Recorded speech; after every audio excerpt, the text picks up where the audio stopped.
Hello, and thank you for tuning in to Cool Nerds Unite.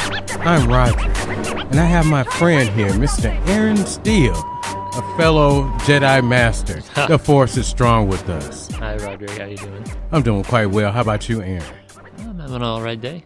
All right. The Force is definitely strong with us. Indeed. Yeah, we're talking about our favorite filmmaker, Mr. George Lucas. Favorite filmmaker? I don't know, That's but stretching it. he is a favorite. I will say that. A favorite. I agree. You prefer his earlier works? I'm not. I mean, it always depends on how you describe earlier works. He's still making stuff today, theoretically. So, early is a bit relative, but I'm obviously I know him mostly from Star Wars, Indiana Jones, obviously. Jones. But I've seen some of the earlier stuff, but I don't follow it like I would follow, Star Wars. Right. Yeah, I understand that. I mean, I go way back into my childhood, and that was like the first films that introduced me to the sci-fi fantasy era. Sure. Star Wars. I was like 7 years old. I mean, I can go further back and think about some of the Hammer films, that was done, by actors like Peter Cushing, Christopher Lee. Coincidentally, Christopher Lee was in some of the prequel movies for Star Wars. Yeah, he's Dooku, right? Yeah, Count Dooku. Count Dooku. Yeah. Yeah, now, I mean, I've seen American Graffiti. I've seen THX. I will always forget the number, 1138, I believe. Yes. But you're correct. I don't, obviously those are very young films for George Lucas. Yeah. But they both kind of have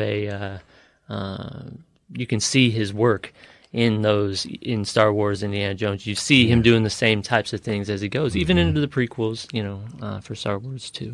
Yeah, you know what? That's a lot to be said, about his career. His career is phenomenal. I mean, even when he started off doing some of the Star Wars movies, the earlier Star Wars movies, Star Wars A New Hope, The Empire Strikes Back, The Return of the Jedi. The very first movie, Star Wars A New Hope, Sir Alec Guinness, he really had a bad feeling about it, that it wouldn't be successful. But I'm so glad that he was wrong. Yeah. Yeah.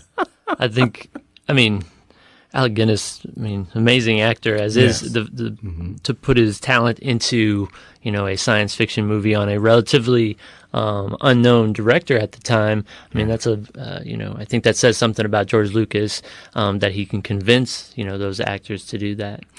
Yeah, I can't picture anyone else playing that role but Alec Guinness, Sir Alec Guinness, playing the role of Obi-Wan being Kenobi.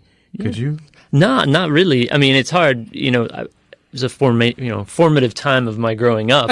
So, I can't imagine anybody else doing it. Now, I will say Ian McGregor, taking over the role in the prequels. I think he's a very good actor himself, and he did a very good job, I think, as channeling the idea of Sir Alec Guinness without trying to just mimic him entirely. Right. Yeah. I really feel like, wow, I can't think of no one else that could do the role but him. And coincidentally, I did bring up Peter Cushing, and that is one of the actors that he really looked up to as a child himself, George Lucas. He really loved all the Hammer films with Peter Cushing and Christopher Lee in it. And coincidentally, they both were in the movies, but they weren't in them together. It would have been phenomenal to see them in a Star Wars movie together. That would have been awesome. I would have liked to see that as well. Yeah, man. So what is your favorite Star Wars movie? Putting me on the spot pretty early. I think I have to admit I go back and forth a lot. There's my favorite for certain types of reasons. Everybody wants to say Empire, but Empire never really hit me the way everybody else did. I think A New Hope was this. It's the first movie in, and it gives you this world that just makes your imagination go crazy. And as a youngster, that's what my brain just goes in all these different directions. So it's hard not to top the first one because it gave you, it gave me this new universe to play with. But having said that, there's been a lot of other movies after that. I think the one that I keep going back to more and more and more is Rogue One. Oh yeah, and Rogue One was excellent. It's just a unique type of movie within the whole, the whole genre or the whole universe itself. It presents us with things we know, things we expect, but gives us characters we don't know, things we can't expect. Yet still we know what's going to happen. I think it played a lot with our expectations, and specifically, and no plug to the DIA here for the Star Wars show right now, but the costuming in Rogue One was amazing. I mean, it really, outstanding, amazing stuff. And they took chances. They played with nostalgia again, and they played with roles. But the costuming is something that really grabbed me from, the Krennic character, the white, stark white and the black stormtroopers that were in that, to the very smuggler-looking type of rebels wearing, all sorts of different, combinations of clothing from different parts of our known Star Wars universe. It was pretty impressive. It was very impressive. And it played out like a war epic, too. Mm-hmm. It didn't just play out like your typical Star Wars movie. I use it loosely, typical. But it also, gave us backstories of characters that was little known to me, in the Star Wars universe. But I love how they had Darth Vader kind of like looming in the background, like pulling the strings, but he didn't have the Emperor telling him what to do. So it's like he was just taking full control in a sense, and made his presence felt. You almost could feel him even though you didn't see him in the movie. And when he did show up on the screen, oh my. Yeah, that was the first time we really got to see the real Darth Vader. It made us, something we were told in A New Hope, that he had basically killed off all the rest of Jedi. But when we see him, he fights in a very subdued way against Obi-Wan at the end, a very different style of lightsaber combat than what we've come to see with some of the movies after that. But this is the first time we see him as a kind of younger, more agile, using his force, using the lightsaber, using his fearsomeness to go, oh, that's why he killed all the rest of the Jedi. I get it now, like, all right. This is why he's scary. Man, those last 3 minutes, my God. It was just like, I went to go see it with my friend Anthony Drake. Shout out to Anthony Drake. What's up, Anthony? Man, that was the first time I've ever seen Anthony like get emotional about anything. And he raised up and was like, that's it. I'm like, what? Wow, he's into it. But it was really good, man. I really enjoyed it. I've seen it, not to brag, but I have seen it about 5 times. All right. And so I just like mesmerized by the story plot, the storylines, the actors, the actress.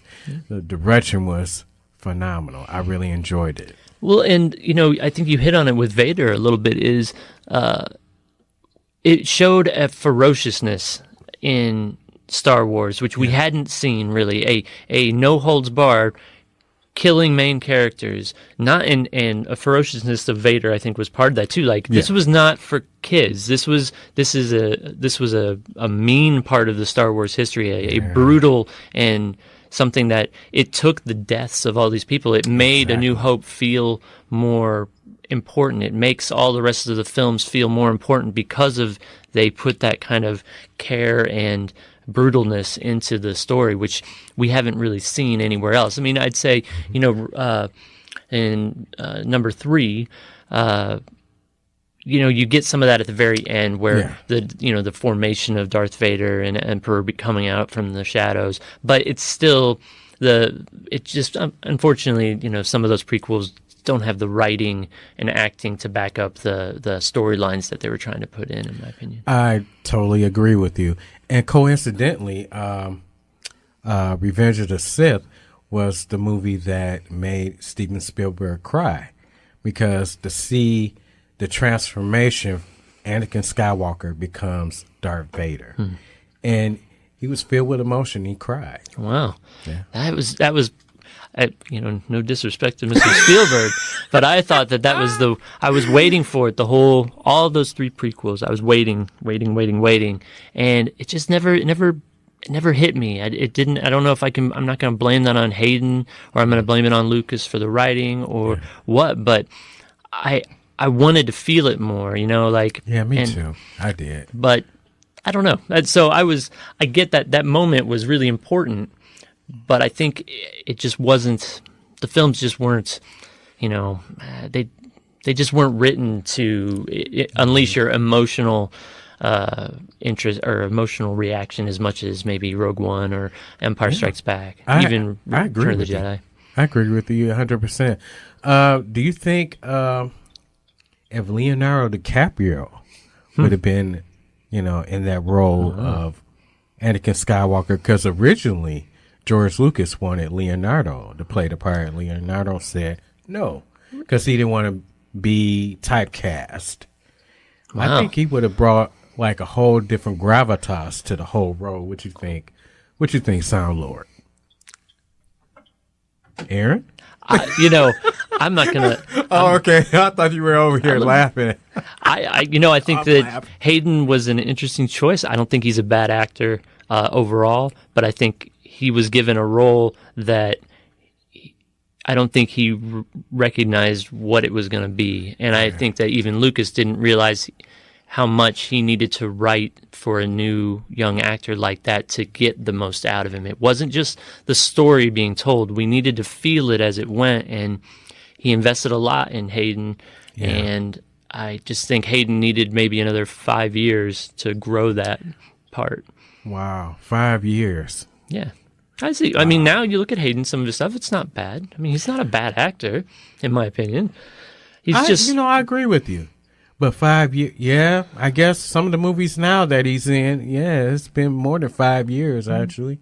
The last movie that he was in, which was Revenge of the Sith, Star Wars movie, that was 2005? I think it was 2004, You're going to get me on the dates here. 2005. I think it was 2005. So that's 13 years from ago. Oh, my God. Time goes by. Yeah. I'm graying, too. I will say, though, it's something similar. We can talk about the Solo movie, or at least Solo. Yeah, which you look at the character cast as Han, a relatively unknown actor, a young guy thrust into a role which Harrison Ford is the man. Like Harrison Ford is. People watch Star Wars for Harrison Ford, not for Star Wars. People will continue to watch Star Wars movies for Harrison Ford, even if Harrison Ford's not in them, because he was so magnanimous. Yeah. He made you want to watch it. Women loved him. Men wanted to be him. He was young. And when he got old, he kept doing great roles the whole time. And then you take this guy, this young actor, who I think he did a fine job. Yeah. But we talked about it before off mic, was, as a viewer coming in, how excited can I be to watch someone take over a role for one of the greatest actors of this generation, or at least most popular actors of this generation, in a role that defined, a whole genre of Star Wars. Those are big shoes to fill for anyone. So when you say something like Leonardo, could that have been better with Leonardo? I think he would have brought something different to it, because he was more established even at that point. Yeah. But if the writing isn't there, I mean, you look at Natalie Portman, great actress. Oh, she was a great actress when she took that role. Yeah. Ian McGregor, great actor when he took that role. But there's only so much that you can do without the writing in place. And I won't even say that the writing was terrible. I enjoyed the prequels. Are they my favorite Star Wars movies? Absolutely not. But sorry, I love your honesty, man. But it's the writing I feel that they lack. So, anyways. Yeah, you know what? I remember reading an interview that Natalie Portman did for Vanity Fair, and she said that acting with Hayden Christensen was very difficult. And she said that nothing against him per se, it was just the role, what it called for. He didn't have it at that particular time, which coincides with what you just said. Yeah, that's how it felt. And she said it wasn't any chemistry there.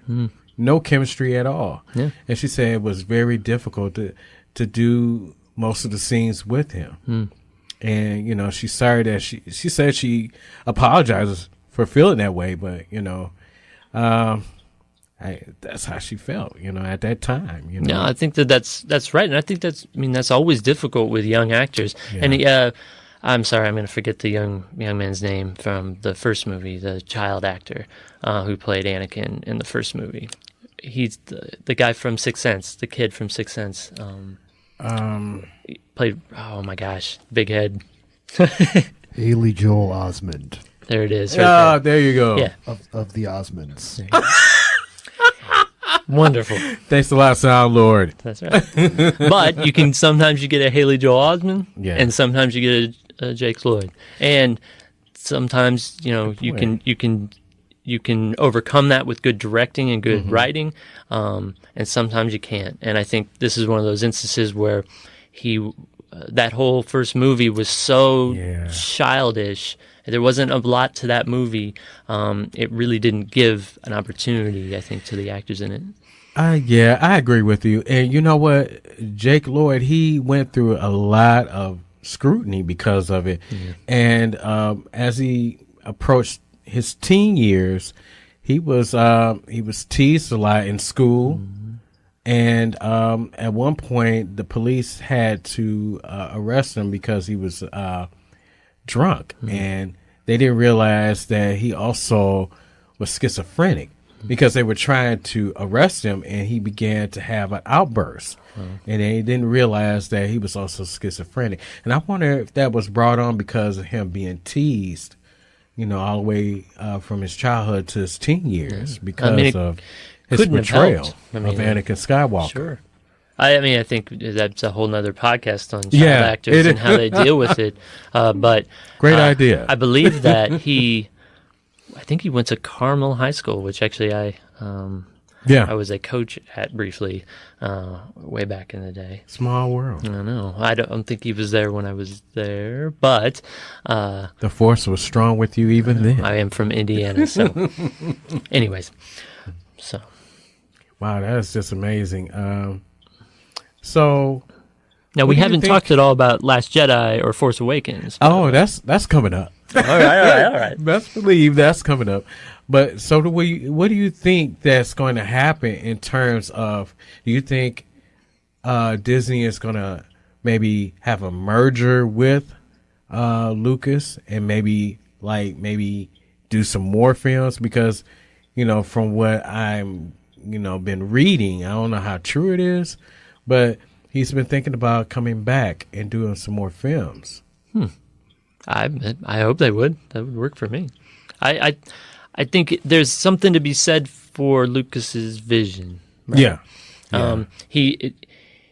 You can look at him kind of like Picasso, right? And I'm making a correlation between Picasso and Lucas. I don't know how I feel about that as it comes out of my mouth, but it's about to connect. It's connected. It's going to connect. I'll get there. Yeah. The idea being that Picasso did a lot of his work, and he took inspiration from all sorts of things, different types of artwork, different types of his own artwork, and then combined them together. So I think, in a way, Lucas did that. He looked at Westerns. He looked at samurai stuff. He looked at traditional sci-fi. He looked at even his own work, and he combined it all together. And that ability to grab those things that are really important or that are important and find a way to put something together like that is a talent in and of itself. It is. So if Lucas can channel that again, which I don't think that goes away with age. I think it would be great to see him involved again. I would love it, actually. So, in your opinion, which was his failing, or something that he incorporated in the movie that maybe he shouldn't have? Maybe retweet, if possible. Well, he has a. We can talk. You can talk about Lucas as the director and writer, visionary, even. But you also have to talk about him as an innovator in special effects. I mean, he really is, and from not even just from Star Wars on. He did it in his first movies. He was extremely involved in how the movies were made and the type of technology used to make those films, whether on a small budget or a larger one, and I think that's what happened is he started trying to balance those things. In those years between Return of the Jedi and, Phantom Menace, that was basically, that was the rise of computer generated work. And it was him. I mean, he spearheaded that in a large way within the industry, and he kind of showed off in Phantom Menace in those three prequels what was possible. Now, some of that hasn't aged quite as well, but the foundations of it, we wouldn't have what we have today in CGI without that. I agree. So what he did to push technology forward in those years, and even in Phantom Menace and the prequels, it's like he took a step back from the story to highlight those other things which had gained so much more notoriety post Return of the Jedi, and that was what he was on. Because the first thing we saw in 96 or 95, I can't remember, maybe 97, was the re-release of the first three in the theaters, where he had remastered them, and we added in Jabba the Hutt and a really poor CGI. But then you see other parts in that remastering, like the X-Wing scenes in space, which are awesome and amazing use of CGI. That was at the time. So he was already in that mood of, I'm going to redo this, I'm going to remake it better, I'm going to fix the things I couldn't do as good as I could when I first made it. He even did it in the remaster, I think in 2004 or 14, of the THX movie, and he remastered the chase scenes where he took out the car and inserted some CGI versions of the car, which was not very. I did not like that. So. Okay. No, I mean, I'm just being like, it was something I was like, you don't need to remaster that, man. Like, come on. For the most part, some of the movies that he remastered, which, I was kind of at a loss. Certain scenes, like, for example, in Return of the Jedi, at the end scene where you see the Force Jedi ghost there, and it's like, no. Why Hayden Christensen is there, and he's younger, and everybody else looks about the same or older, and it's like, okay, have a younger Yoda there, a younger Obi-Wan, have Ewan McGregor. It's a good question. Have Yoda with the mutton chops a little bit there. I mean, reading it, during Return of the Jedi the first time through, it all made sense. It was like I wasn't expecting to see a young Anakin, because it's what they looked like when they died. I wasn't expecting a time skip type of thing, and that's what we kind of got. But it does make me worry a little bit about the youth of Hayden Christensen there, because I believe I don't know how true this is or not, but I believe I read or heard from someone else that he put a clause in that thing that that he had to be in that remastering. Wow, I heard that and too.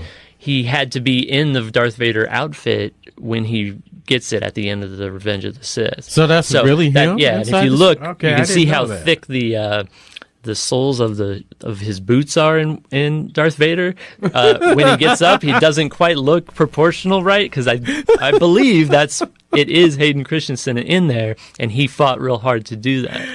Oh my! And you know what? And I guess that would make sense that the ghost would be at that particular stage because, okay, when you talk about passing or going into a different phase in the Force, if you will, I guess that's when he did die when he was younger. I guess. I'm sure they can create any kind Skywalker of justification. Died and he. But didn't he get reborn at the end? Isn't that the whole point of the third of Return of the Jedi? Is that Luke redeems him at the end because he kills the Emperor and he becomes that Jedi for one last second before he dies? That does make a lot of sense. But he died actually twice. Well, I think regardless of it, you don't have to do that. No one was screaming for us to have a change of that part of the Return of the Jedi. No, not really. It could have stayed the same. It's the same thing like he did with those, like redoing the music scenes at the ends of those movies or in the cantina and stuff. It's like I was never upset with that part. It didn't bother me that didn't have a cool, I didn't need that to change. You took away some of the nostalgia by changing it, I know it's going to sound a little funny, but here goes. The only thing I really liked that he did, the character that he incorporated, I'm getting ready to laugh because I think it's kind of funny now I think about it, is from Star Wars A New Hope, when Han Solo is talking to Jabba the Hutt, poor CGI, we can agree on that. But to see Boba Fett, love Boba Fett, man. Any scene with Boba Fett, you gotta love. I liked him being there, even though I knew when I was watching it that it was entirely superfluous. There was no reason. It didn't have to happen at all. It's kind of like Han in that scene, with the poor CGI Jabba, where he walks around the back and he steps on his thing, and we hear like a weird noise from him stepping on his tail. It's like, I don't need that. Like, you could have cut around that. I didn't need the squeal. Like, I didn't need a humorous thing in there. Han's already funny, that he's talking to this big, worm thing. Yeah, everything doesn't need to have a punchline in it. Yeah, it was quite ridiculous. I found it to be quite ridiculous when I first saw that particular scene. I said, "Oh my God, that is just hard." I laughed. I laughed so hard my stomach was hurting.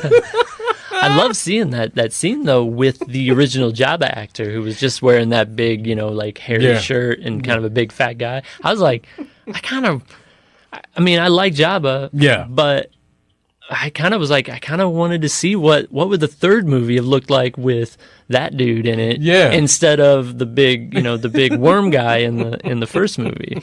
Like, if you're gonna, give us both versions, George. Give us one where you replace all of the worm Jabba with the big fat guy. That way, at least then I would know that he gets it. He gets it. I would like to thank Aaron Steele for joining me on Cool Nerds Unite podcast. The music featured on this podcast episode, Star Wars, The Power of the Force, Part 1, is from Catman. You can check Catman out on Facebook and YouTube. We at Cool Nerds Unite would like to thank you, the listener. Thank you for your continued support. Please check us out on Facebook, Instagram, and Twitter. Make sure you listen to us on SoundCloud and iTunes. Listen, like, subscribe, and remember, stay nerdy.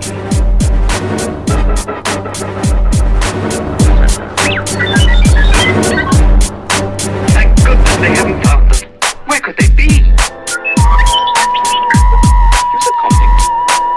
Oh my, I forgot. I turned it off. Are you there?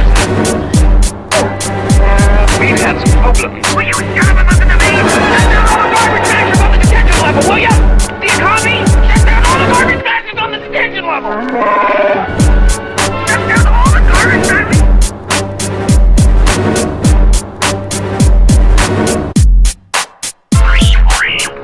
Diesel feeds the information to the main computer, and below deck, the deadly walls shudder to a halt.